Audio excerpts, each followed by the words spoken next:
We currently live in an economy of attention. Economics is the study of allocating scarce resources.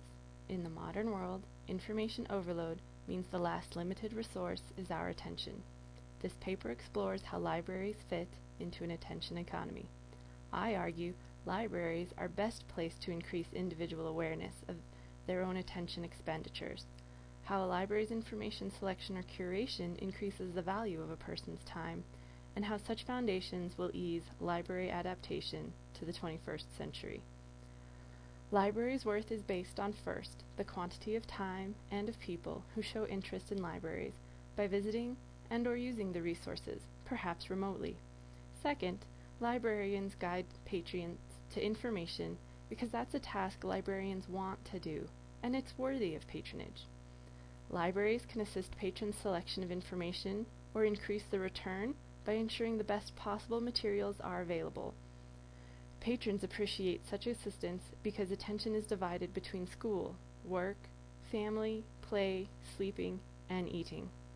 Third, library space and resources improve a community's overall health by facilitating flow experiences.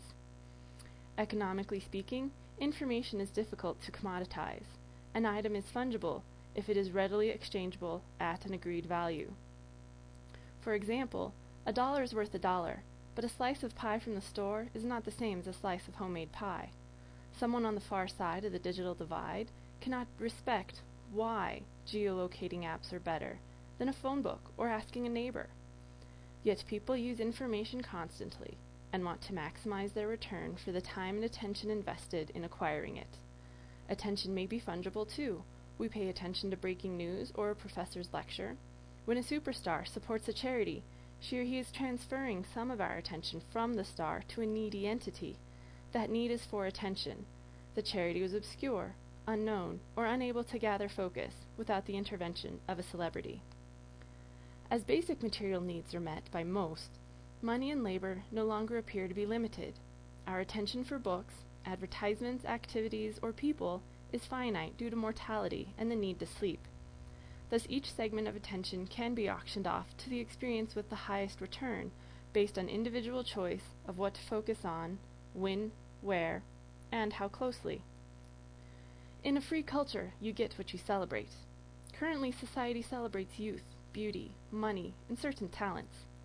Instead, librarians must draw attention to society's need to find information, the best, most current, most reliable, though not necessarily the most popular, presented by mainstream media outlets, or easiest to find by Google. Thus, librarians have the potential to become information economists, studying which information has the greatest value, tailored to the needs of the specific information question, and saving the time of the user finding that answer. Why do librarians need to add this paradigm shift of an economy of attention to their toolboxes? Classical economics is concerned with stuff you could drop on your foot, the physical things dug from the ground, produced in factories, consumed. In the future, people can focus on the fluff that makes life interesting.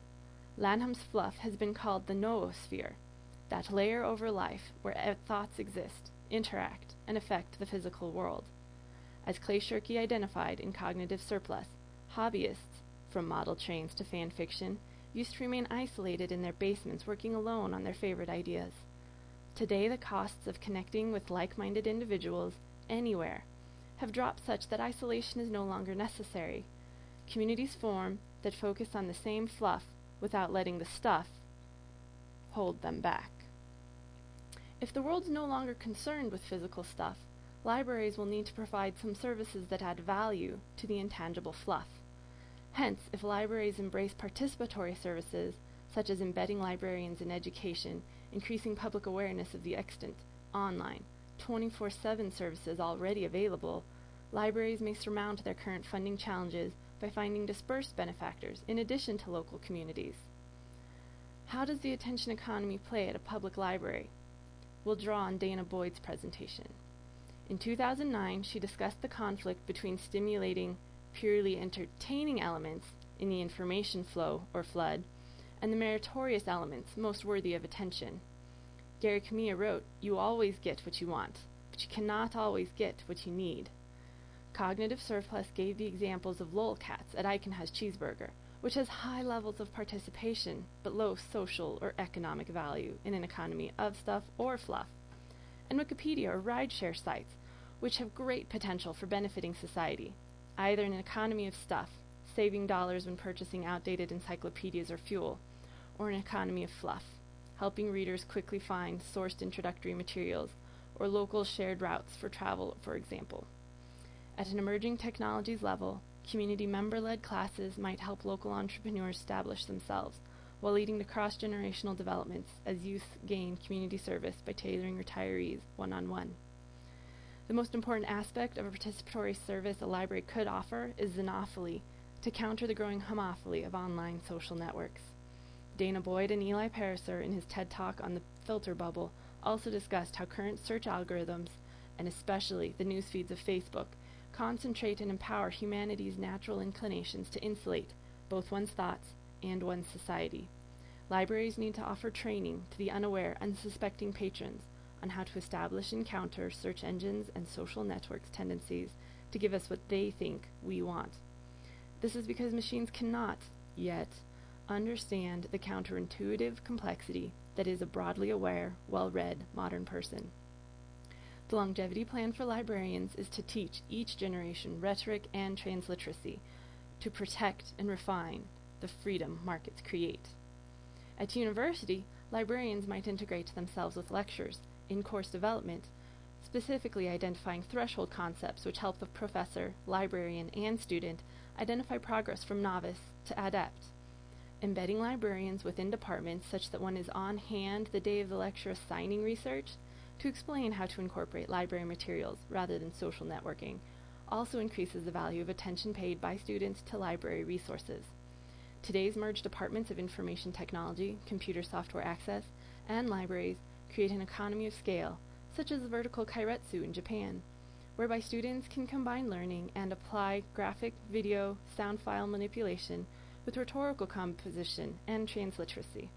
Producing an assignment with bibliography, citation, Creative Commons license, and wise use of sources creates a product of far higher value for both the students' and professors' time and attention. Daniel Pink wrote, "The greatest challenge of our era is how to create and maintain group effort focused on what we need.